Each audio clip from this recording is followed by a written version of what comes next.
कहानी बेटी बेटियां घर छोड़ती है घर वालों को नहीं। पायल की ये भावुक कहानी कर देगी आपकी आंखें नम। खिड़की के पास खड़ी पायल सोच रही थी, भाई दूज आने वाली है, पर इस बार ना तो माँ ने फ़ोन करके भैया के आने की बात कही और ना ही मुझे आने को बोला। ऐसा कैसे हो सकता है? हे भगवान, बस ठीक हो सब कुछ। अपनी सास से बोली, माँ जी मुझे बहुत डर लग रहा है, पता नहीं क्या हो गया, मुझे कैसे भूल गए इस बार। सास ने इजाज़त देते हुए कहा, कोई बात नहीं बेटा, तुम एक बार खुद जाकर देख आओ। सास की आज्ञा मिलने भर की देर थी कि पायल अपने पति के साथ मायके आ पहुंची, परंतु इस बार घर के अंदर कदम रखते ही उसे सब कुछ बदला सा महसूस हुआ। पहले जहां उसे देखते ही माँ पिताजी के चेहरे खुशी से खिल उठते थे, इस बार उन पर परेशानी की झलक साफ दिखाई दे रही थी। पहले भाभी उसे देखते ही दौड़ी चली आती और प्यार से गले लगा लेती थी, पर इस बार दूर से ही एक हल्की सी मुस्कान दे डाली। भैया भी ज़्यादा खुश नहीं दिखे। पायल ने जैसे तैसे एक रात बिताई, परंतु अगले दिन जैसे ही उसके पति उसे मायके छोड़ वापस गए, उसने अपनी माँ से बात की। तब उन्होंने बताया, इस बार कोरोना के चलते भैया का काम बिल्कुल बंद हो गया, ऊपर से और समस्याएं, बस इसी वजह से तेरे भैया को तेरे घर भी ना भेज सकी। पायल बोली, कोई बात नहीं माँ, ये मुश्किल दिन भी जल्द ही निकल जाएंगे, आप चिंता मत करो।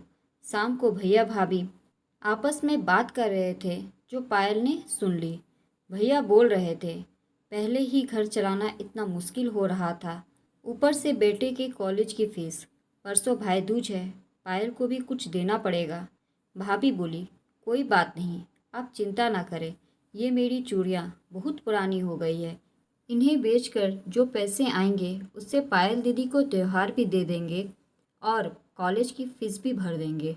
पायल को यह सब सुनकर बहुत बुरा लगा। भैया भाभी ये क्या बातें कर रहे हैं? क्या मैं यहाँ उनको तंग करके कुछ लेने के लिए ही आती हूँ? वह अपने कमरे में आ गई। तभी उसे याद आया कि शादी से कुछ समय पहले जब वह नौकरी करती थी तो उसने बड़े शौक से अपनी पहली तनख्वाह लाकर पापा को दी थी। तब पापा ने कहा था, ये पैसे अपने पास रख लो बेटा, मुश्किल वक्त में काम आएंगे। इसके बाद वह हर महीने अपनी सारी तनख्वाह बैंक में जमा करवाती रही। शादी के बाद जब भी मायके आई तो माँ ने उसे पैसे निकलवाने को कहा, पर पायल हर बार कह देती कि अभी मुझे ज़रूरत नहीं है। पर आज उन पैसों की उसके परिवार को ज़रूरत है। वह अगले दिन ही सुबह भतीजे को साथ लेकर बैंक गई और सारे पैसे निकलवा कर पहले भतीजे की कॉलेज की फ़ीस जमा की और फिर घर का ज़रूरी सामान खरीद कर घर वापस आ गई। अगले दिन जब भैया का टिकट किया तो भैया ने भरी आंखों से उसके हाथ में 100 का नोट रखा। पायल मना करने लगी तो भैया बोले, ये तो शगुन है पगली, मना मत करना। पायल बोली, भैया बेटियां मायके शगुन के नाम पर कुछ लेने नहीं, बल्कि अपने माँ बाप को अच्छी सेहत की कामना करने, भैया भाभी को माँ बाप की सेवा करते देख ढेरों दुआएं देने और बड़े होते भतीजे भतीजियों की नज़र उतारने आती हैं। जितनी बार मायके की दहलीज पार करती हैं, ईश्वर से उस दहलीज की सलामती की दुआएं मांगती हैं। जब मुझे देख माँ पापा के चेहरे पर रौनक आ जाती है, भाभी दौड़ कर गले लगाती है, आप लाड लड़ाते हैं, मुझे मेरा शगुन मिल जाता है।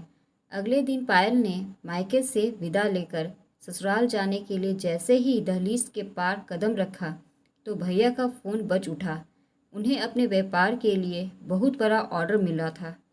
वे सोचने लगे, सचमुच बहन बेटियां मायके कुछ लेने नहीं बल्कि अपनी बेशकीमती दुआएं देने आती हैं। जब वे घर की दहलीज पार करके अंदर आती हैं तो बरकत भी अपने आप भीतर चली आती है।